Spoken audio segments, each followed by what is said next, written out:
Saudara, di hari-hari ini ya, ketika banyak orang menghadapi tekanan, menghadapi persoalan, ini adalah masa-masa yang sulit, masa-masa yang sukar.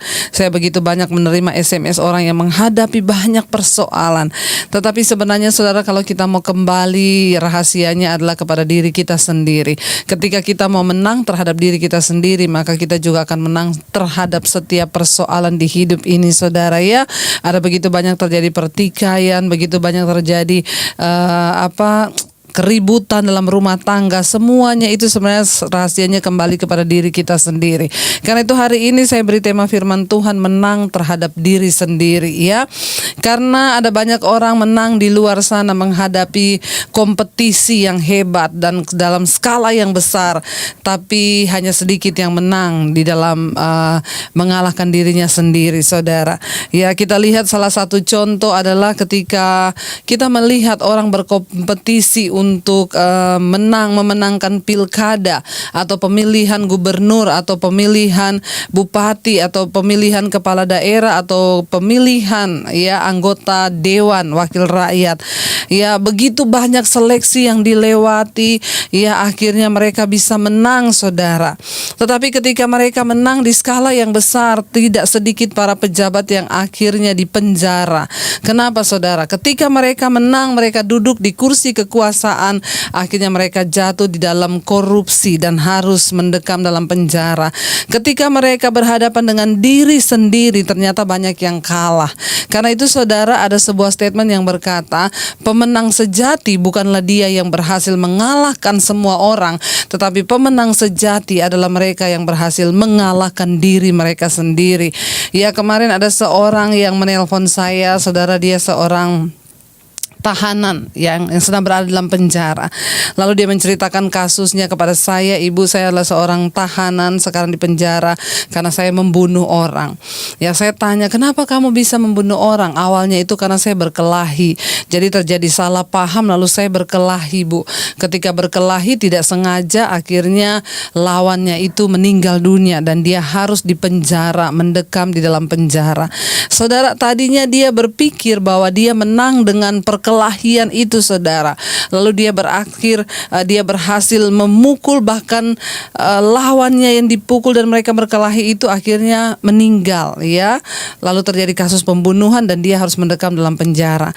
Ketika ada dalam penjara, dia baru menyadari ternyata ketika bahkan dia berhasil membunuh orang lain, dia bukan menang dari dari sebuah pertempuran untuk mengalahkan orang lain, tetapi itu membuktikan bahwa dia kalah untuk menaklukkan dirinya sendiri.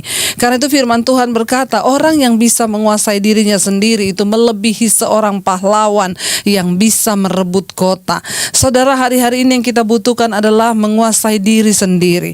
Dalam segala hal, dalam setiap persoalan, dalam setiap pencobaan, bahkan dalam setiap goncangan, hanya satu yang Tuhan inginkan dari diri kita, yaitu kita berhasil mengalahkan diri sendiri. Bahkan saya begitu banyak mengkonseling ibu-ibu, saudara, yang tadinya dia menghadapi suaminya jatuh dalam kasus perselingkuhan. Lalu akhirnya suaminya bertobat, saudara. Dan semua keadaan sudah biasa-biasa saja. Suaminya sudah kembali, mereka hidup rukun bersama-sama. Tetapi si istri ini akhirnya dituduh oleh dirinya sendiri. Kamu tuh tidak berharga. Buktinya suamimu juga menyelingkuhi kamu. Yang sebenarnya semua keadaan di luar dirinya itu sudah oke, udah fine. Tapi dia tidak bisa mengalami kebahagiaan. Kenapa? Karena dia tidak bisa mengalahkan tuduhan dari dirinya sendiri yang berkata bahwa dia tidak berharga, suamimu sudah menyelingkuhi kamu, berarti kamu itu wanita yang tidak berharga dan lain sebagainya. Ada begitu banyak kekalahan terjadi dalam hidup kita yang disebabkan bukan karena pertempuran yang datang dari luar, tetapi sesungguhnya kita kalah menghadapi diri kita sendiri. Nah, saudara, hari ini kita akan belajar sama-sama dari firman Tuhan, bagaimana supaya kita bisa mengalahkan diri kita sendiri. Mari kita buka dulu pertama Yakobus pasal yang keempat. Ya, Yakobus pasal yang keempat, surat Yakobus pasal yang keempat, saudara. Ya, di sini firman Tuhan berkata begini, ayat yang pertama, dari manakah datangnya sengketa dan pertengkaran di antara kamu? Bukankah datangnya dari hawa nafsumu yang saling berjuang di dalam tubuhmu? Saudara, hari-hari ini ada begitu banyak terjadi sengketa dan pertengkaran, terutama dalam rumah tangga. Dengan adanya stay at home, itu sebagian bukan membuat orang semakin dekat, tapi membuat orang semakin ribut dan berantem.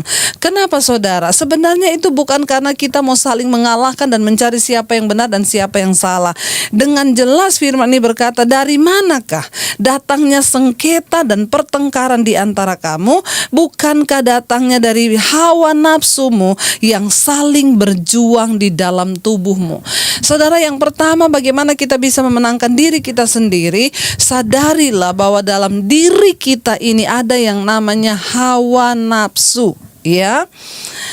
Kenapa terjadi pertengkaran? Kenapa terjadi perdebatan? Kenapa terjadi bahkan orang jatuh di dalam kenajisan? Kenapa ada banyak kekalahan yang terjadi dalam hidup kita? Ingat, karena manusia itu diciptakan dengan nafsu dalam dirinya. Ya, nafsu itu sebenarnya baik, saudara, kalau kita bisa pergunakan sesuai dengan fungsi alkitabiah. Tetapi akibat dosa, akhirnya manusia jatuh ke dalam dosa, dan dia melakukan semua di dalam hawa nafsunya itu yang saling berjuang di dalam dirinya. Firman ini berkata, dari manakah datangnya sengketa dan pertengkaran di antara kamu? Bukankah datangnya dari hawa nafsumu yang saling berjuang di dalam tubuhmu? Saudara, mari kita menyadari yang pertama, bagaimana supaya kita hidup dalam damai sejahtera. Ya, ingat, di dalam diri kita ada yang namanya hawa nafsu, dan hawa nafsu ini berjuang di dalam diri kita ini, ingin untuk dilepaskan. Hawa nafsu ini inginnya untuk dipenuhi. Nafsu ini inginnya untuk dituruti, saudara. Dan ini ternyata sangat berbahaya. Yang pertama yang harus kita kalahkan dalam diri kita adalah hawa nafsu yang berjuang di dalam tubuh kita. Kenapa kita harus berusaha menundukkan hawa nafsu kita supaya kita bisa menaklukkan diri kita sendiri? Ayat 2 berkata begini, saudara. Ya, kamu mengingini sesuatu, perhatikan, tapi kamu tidak memperolehnya. Lalu kamu membunuh, kamu iri hati, tetapi kamu tidak mencapai tujuanmu. Lalu kamu bertengkar dan kamu berkelahi, kamu tidak memperoleh apa-apa karena kamu tidak berdoa.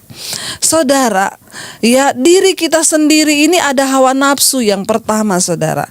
Hawa nafsu ini tidak terlihat, tetapi dia ada, saudara, ya. Hawa nafsu manusia itu nggak kelihatan. Saya mau terangkan, saudara, contoh nafsu kita itu apa? Nafsu makan itu juga nafsu, ya. Nafsu apalagi? Tidur itu juga salah satu bentuk nafsu. Nafsu apalagi, saudara? Ya, seks itu juga nafsu. Kalau semua ini berjalan sesuai dengan fungsi alkitabiah, digunakan di dalam kekudusan, dalam pertobatan, itu semua adalah baik Tuhan ciptakan.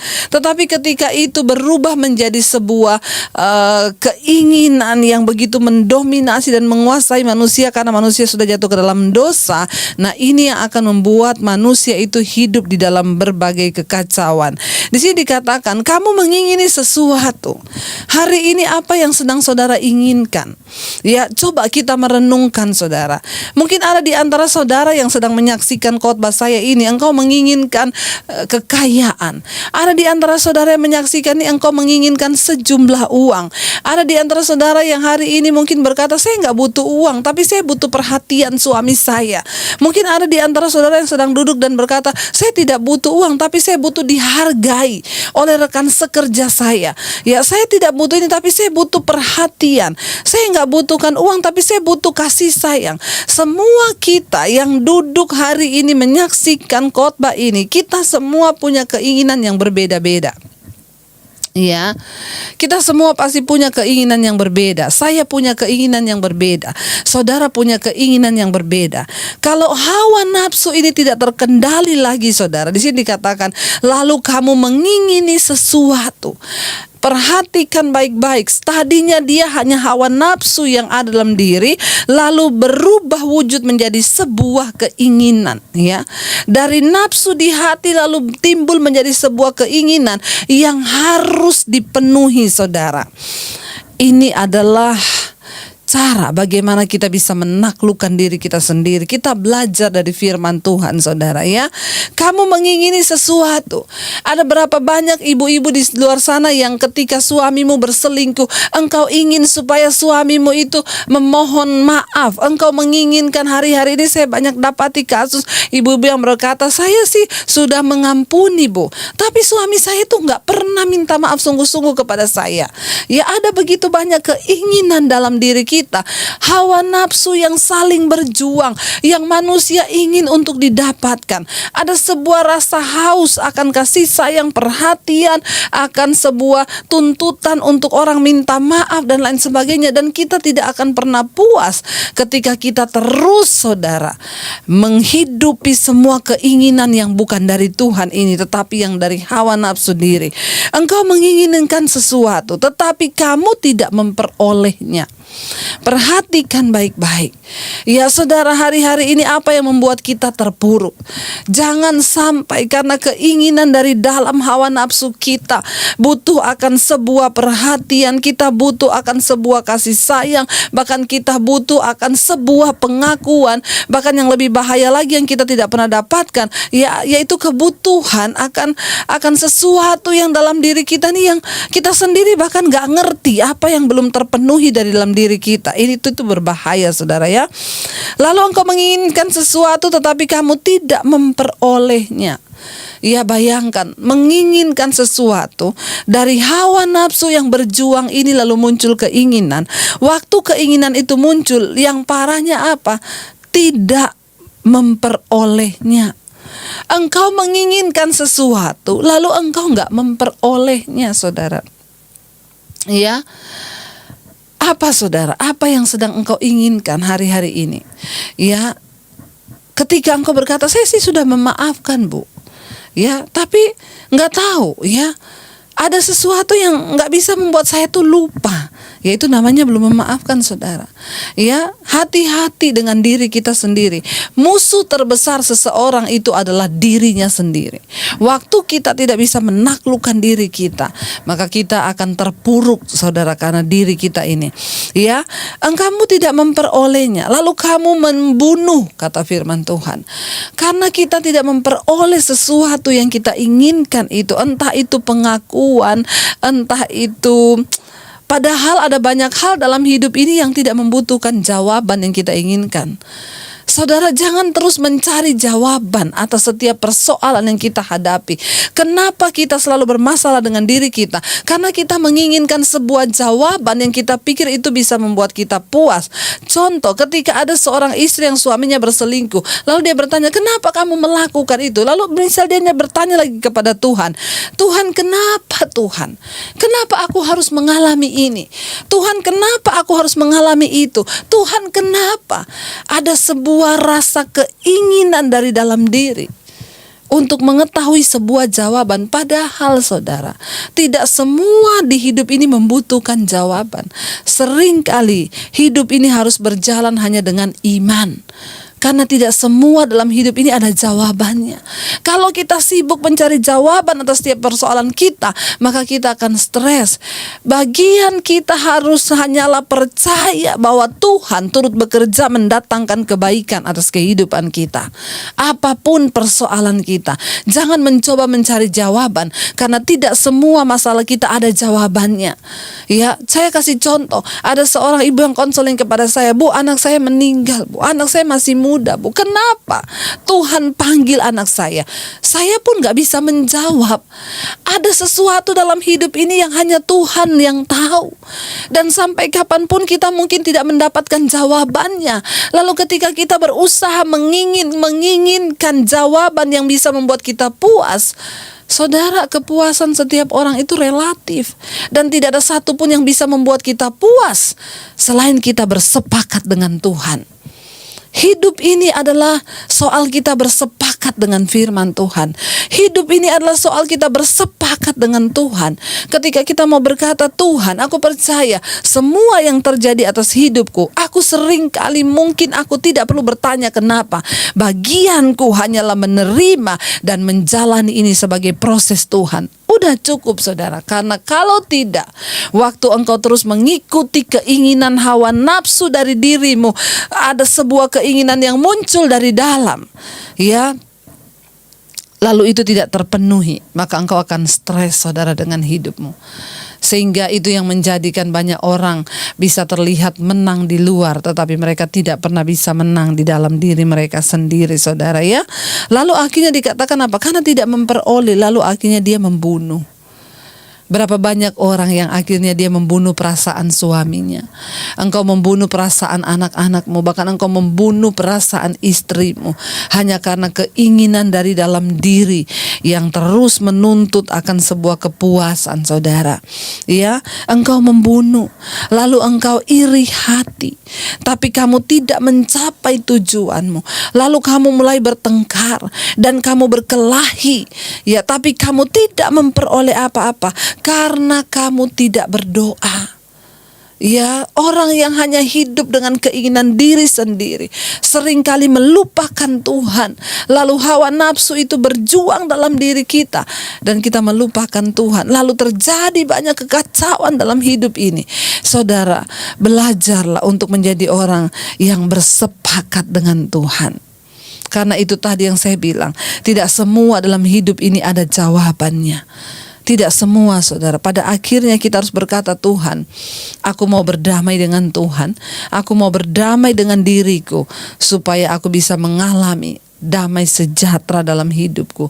Bahkan ketika orang tidak bisa mengendalikan dirinya sendiri, ya, dia tidak memperoleh semua yang dia mau, bahkan dia tidak mencapai apa-apa, dia sudah iri hati, dia sudah bertengkar, berkelahi, bahkan sudah membunuh, tapi tetap tidak mencapai apa yang dia inginkan. Kenapa? Karena dia nggak berdoa.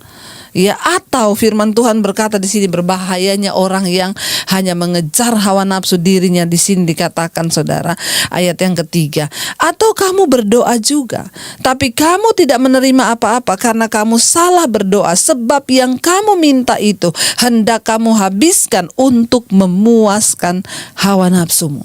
Tanpa kita sadari, hari-hari ini ada begitu banyak orang Kristen yang berdoa hanya untuk memuaskan hawa nafsunya.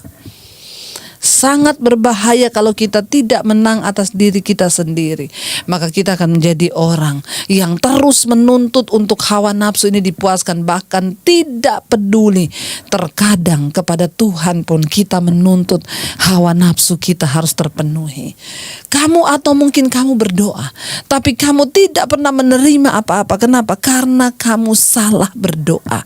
Bahkan orang Kristen yang tidak bisa mengendalikan dirinya, tidak bisa menundukkan hawa nafsunya, bahkan ketika dia menghadap Tuhan pun salah. Kenapa? Dia tetap membawa hawa nafsu dalam doa-doanya. Mari kita cek saudara, apakah hari-hari ini kita berdoa hanya untuk memuaskan hawa nafsu diri kita, ya?